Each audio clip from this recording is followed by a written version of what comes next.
Bismillahirrahmanirrahim. Assalamualaikum guys. Welcome back to my YouTube English literature channel. So today I'm going to discuss about a very important novel which is For Whom the Bell Tolls, which has been written by Ernest Hemingway. So आज हम इसकी ideology के बारे में discuss करेंगे and its significance of the title. Okay, so without wasting any time, let's get start the video. So ये novel लिखा है अर्नेस्ट हेमिंगवे ने, जो कि पब्लिश करवाया गया 1940 में। और ये नॉवल की जो सेटिंग है वो स्पेन के एक करीबी सेगोविया एक इलाका है, वहाँ पे रखी गई इन 1937 में। ये एक स्टोरी है अमेरिकन टीचर जो कि रॉबर्ट जॉर्डन की, जो कि अमेरिका का एक टीचर था और उसके बाद उसने ज्वाइन कर लिया था वार को। तो जब उसने ज्वाइन कर लिया तो उसके बाद कैसे उसको एक प्रोजेक्ट पे भेजा गया, ठीक है, और उसकी उस प्रोजेक्ट के साथ लॉयल्टी कितनी थी वो दिखाई गई है इस पूरे नावल में। उसको एक प्रोजेक्ट मिलता है कि उसने एक ब्रिज उसको उड़ाना है विद इन 72 आवर्स, जो कि गोरिल्ला के एक बैंड के साथ मिल के ये काम करना होता है उसे। वहाँ पे वो गोरिल्ला के मुख्तलिफ टीम मेंबर के साथ मिलता है और वहाँ पे वो अपने एक बिलव्ड के साथ मिलता है, यानी कि मारिया, जो कि फेसिस्ट ने उसका बहुत ज़्यादा दफ़ा रेप किया था, बट अब गोरिल्लास ने उसे बचा लिया था। अब वो गोरिल्ला के साथ ही रहती थी। तो वहाँ पे उसका जो है इनकाउंटर उन दोनों का हुआ और वो दोनों आपस में जो है एक कनेक्टेड हो गए, एक इन रिलेशन में आ गए। But Robert Jordan still a very loyal person with his project, with his duty. So वो ज़्यादातर टाइम अपने गोरिल्ला के अदर मेंबर्स के साथ गुजारता है, यानी कि पेब्लो के साथ, पेब्लो की वाइफ के साथ, ताकि वो इस प्रोजेक्ट पे काम कर सके। फिर एट दी एंड ऐसा ही होता है, वो अपना जो है प्रोजेक्ट कंप्लीट कर जाता है, बट पिलर, मारिया और पेब्लो जो है वो एस्केप कर जाते हैं और एट दी एंड वो मारा जाता है। किसके हाथों? By the hands of the fascist के टीम के हाथों वो मारा जाता है। तो ये यहाँ पे लॉयल्टी शो हो रही है अपनी ड्यूटी के साथ। फिर इसके बाद बात करते हैं कि ये जो टाइटल है for whom the bell tolls, ये जॉन डन की एक पोइम है, no man is an island, वहाँ से लिया गया। और जिसमें बताया जाता है कि अगर तुम अकेले नहीं हो इस दुनिया में, ठीक है, इस आइलैंड में तुम अकेले नहीं हो, तुम्हारे साथ और भी बहुत सारे लोग हैं, वो हैं तो तुम हो और तुम हो तो वो हैं। अगर तुम्हारी सोसाइटी में एक बंदे की भी डेथ होती है तो इट्स मीन कि वो तुम्हारी ही डेथ हो रही है, ठीक है, वो तुम्हारी ही मौत है। तो इसलिए हर जगह जाके ये ना पूछो, हर दफ़ा जाके ये ना पूछो कि किस लिए बेल बज रही है। जो चर्च में मरने के बाद बजती है वो तुम्हारे लिए ही बज रही है, तो तुम्हें ज़रूरत नहीं है। सो अब इसके आइडियोलॉजी और सिग्निफिकेंस के बारे में बात कर लेते हैं। तो वो कहता है कि no man is an island. इस आइसलैंड में सिर्फ ये आइसलैंड जो है ना, सिर्फ एक इंसान से नहीं बना, entire of itself. Every man is a piece of the continent. हर एक फ़र्द जो है वो इसका हिस्सा है। A part of the main, एक मेन पार्ट रखता है इस आइसलैंड में। ये आइसलैंड सिर्फ एक आदमी का नहीं है। If a cloud be washed away by the sea, अगर एक मिट्टी का टुकड़ा एक समंदर से या एक साहले समंदर से अलग हो जाता है, यूरोप इज़ लेस, यूरोप के साहले समंदर से अगर एक हिस्सा अलग हो जाता है ना, एक बह जाता है पानी में, तो इसका मतलब है कि यूरोप कम रह गया है, ठीक है।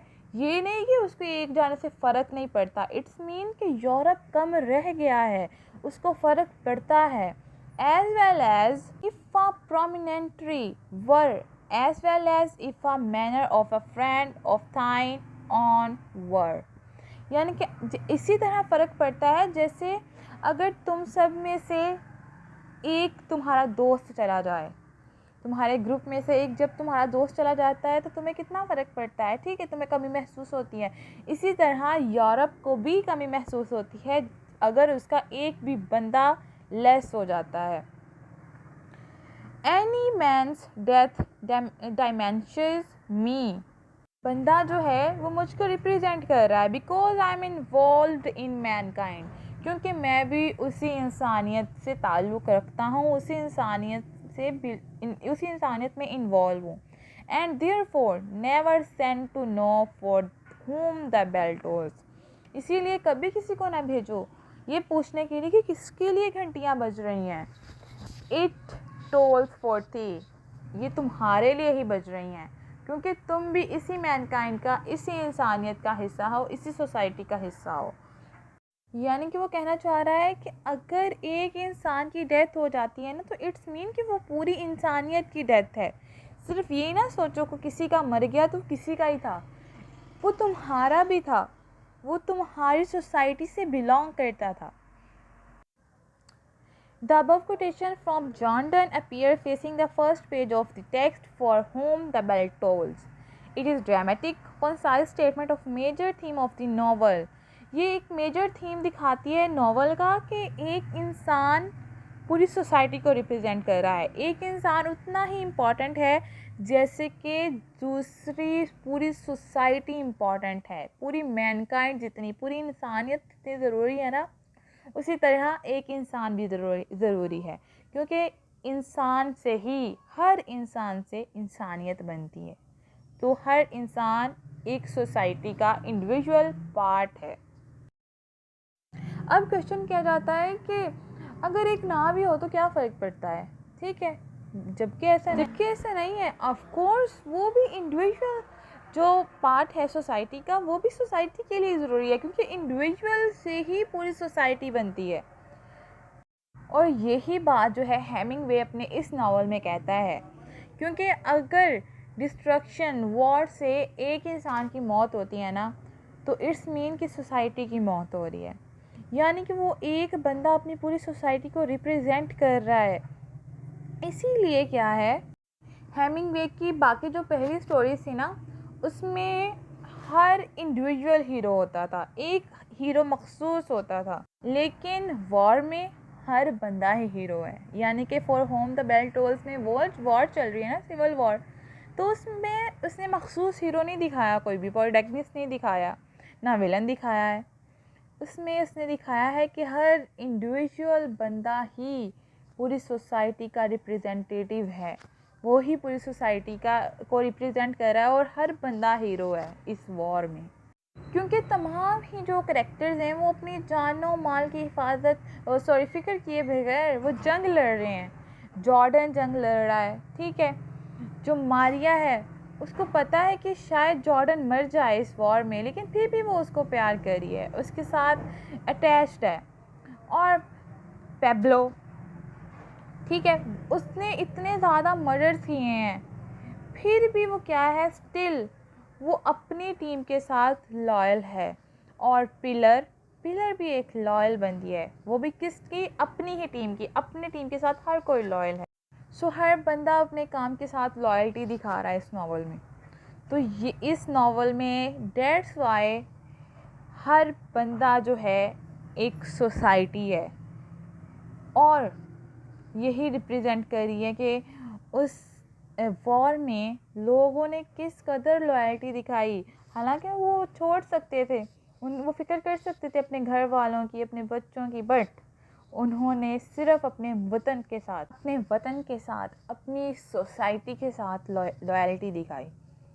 तो यही वजह है कि इसमें कोई मखसूस हीरो नहीं रखा, कोई मखसूस प्रोटैगनिस्ट नहीं रखा। Every man is protagonist in his own way in this novel. जब हम नावल स्टार्ट करते हैं, हमें दिखाया जाता है कि रॉबर्ट जॉर्डन जो है वो एंटी फेसिस्ट है, और उसका कम्युनिटी के साथ कोई ताल्लुक़ नहीं है, बट एट द एंड वो खुद जो है वो एक्सेप्ट करता है कि वो एक कम्युनिस्ट भी है, वो एक सोसाइटी को भी रिप्रेजेंट कर रहा है, वो उसी सोसाइटी का बंदा है, ठीक है, बट वो किसके ख़िलाफ़ है, एंटी फेसिस्ट के ख़िलाफ़ है, और अपनी कम्युनिटी के साथ, अपनी जो है सोसाइटी के साथ लॉयल्टी शो करवा रहा है। So that's why in character ही की वजह से ये जो नावल है वो बहुत ज़्यादा इम्पॉर्टेंट और मेजर नावल, ग्रेट नावल माना जाता है। और इसमें बहुत ज़्यादा थीम्स हैं। इसमें थीम्स बार बार अपीयर हो रहे हैं, डिसअपीयर हो रहे हैं, रीअपीयर हो रहे हैं। जैसे कि इसमें थीम है आयरनी का, theme of mysticism and love theme. ठीक है, इस तरह इसमें वार का भी थीम है।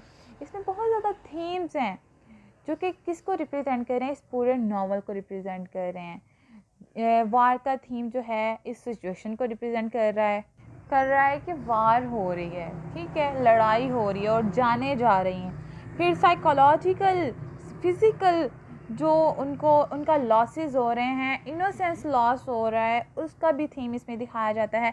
डेथ का थीम दिखाया जाता है। इसमें दिखाया जाता है कि कैसे लोग मर रहे हैं और मार रहे हैं, जबकि लोग मारना नहीं चाहते, ठीक है, और कुछ कैरेक्टर मरना भी नहीं चाहते, बट वो क्या कर रहे हैं, इस पूरी सोसाइटी को बचाने के लिए वो खुद की जानें कुर्बान कर रहे हैं और दूसरों की जानें ले रहे हैं, जबकि उनको कोई शौक़ नहीं है, बट क्या है, ये जस्ट उनकी ड्यूटी है और उनको ये पूरा करना होता है। और फिर इसमें लव का थीम है। मेडिया और जो हमारे हीरो तो नहीं है, वो है मेन कैरेक्टर रॉबर्ट जॉर्डन, उनका थीम दिखाया गया है, उनका लव का थीम दिखाया गया है कि वो किस तरह लव शो करते हैं, छोटी छोटी खुशियाँ हासिल करते हैं, जबकि उन्हें पता है उन्होंने मर जाना है। फिर सिग्निफिकेंस दिखाई गई है, ये थर्सडे नहीं है, ये थर्सडे आना था। ये स्पेशल सिग्निफिकेंस भी शो करवाता है प्लॉट की, एज वेल एज कि इन्होंने रियलिटी पे लिखा है कि पीपल किस तरह अटैच्ड हैं एक दूसरे से। एक पूरी इंसानियत एक इंसान के साथ अटैच है, ठीक है, अगर उसको अलग कर दिया जाए तो पूरी इंसानियत की डेथ होती है, क्योंकि ह्यूमन बीइंग जो है वो यूनिफाइड है, वो एक दूसरे के साथ एक नेटवर्क की तरह रिलेशन रखती है। जैसे कि बताया गया है कि एक आइलैंड में एक इंसान ही का आइलैंड नहीं है, लेकिन वो आइलैंड एक ही इंसान से बना है, ठीक है। अब जो हेमिंगवे है सिर्फ एक मर्डरर को जस्टिफाई नहीं कर रहा, ना ही एक मर्डर के बारे में बात कर रहा है। उसको इंसाफ नहीं चाहिए, लेकिन उसको क्या चाहिए, उसको साथ चाहिए, उसको पूरी इंसानियत का यकता होने का साथ चाहिए। यानी कि वो चाहता है कि पूरी इंसानियत एक साथ रहे, बिकॉज अगर हम में से हमारी या अपोजिट पार्टी में से कोई भी मरता है, इट्स मीन कि हम सब ही मर रहे हैं। डेट्स वाई वो कहता है, for whom the bell tolls, it's tolls for you।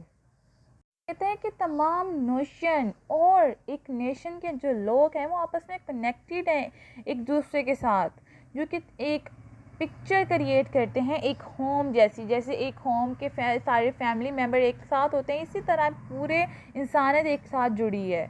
और इसी के साथ हमारी इस वीडियो का एंड होता है। Thanks for watching and please don't forget to subscribe my channel and मेरी वीडियो को लाइक करें and don't forget share it with your friends and press the bell icon. Thank you so much. अल्लाह हाफिज़।